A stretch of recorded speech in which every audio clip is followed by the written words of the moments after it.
that was one of his biggest mistakes, was to run around talking about reparations when the poor guy didn't know what the hell he was talking about. You can, his points were nuanced. I didn't disagree with him and everything, but when he talked about reparations, he sounded like a freaking idiot. He was so incorrect about that. But whatever, he has a right to his opinion, but he was wrong on that.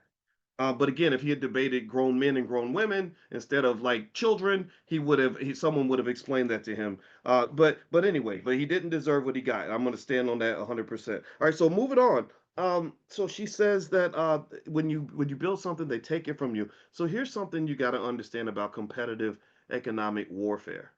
This is something you got to understand about life, about the world. Typically, historically, no matter what country you're in, no matter what community you're talking about, anytime there was a group of people that acquired something of value, there was always somebody out there who's going to try to take it. Again, is it fair? No, it's not fair.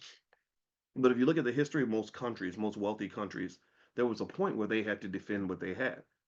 I just had a conversation yesterday with a man who's had a father who invested his whole life and built all this wealth, and then because he didn't get the right insurance policies and didn't make the proper preparations with estate planning, now the big pharma's taking all of his money.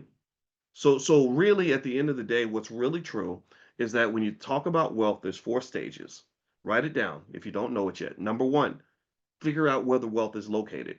When I found out that such a small percentage of our people were not even introduced to the stock market as children, that explained a lot about why black wealth is going down. The stock market is the number one wealth generator in the world.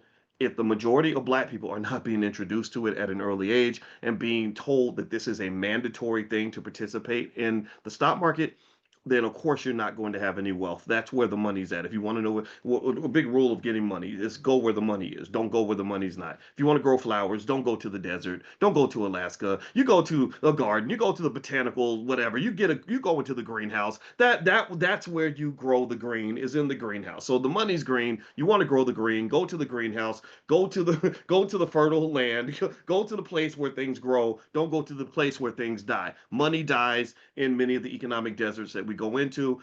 When you are a worker in America, your money dies. When you are a heavy consumer, your money dies. When you go deep in debt, your money dies. So that's the first thing. If you want to make money, go where the money's located. Figure out where the money is. Number two, make a plan to acquire the money.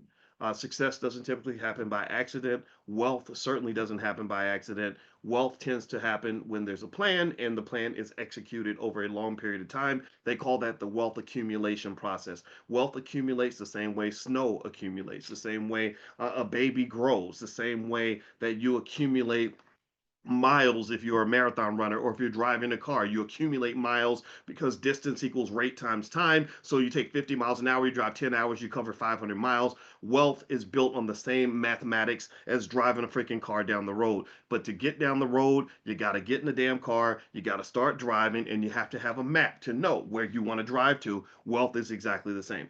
Number three, once you acquire the wealth, sorry, let me say that. So first you find out where the wealth is. Number two, you make a plan. Number three, you execute the plan. So I mentioned two and three together. My apologies. Number three, you execute the plan you make. Execution is everything.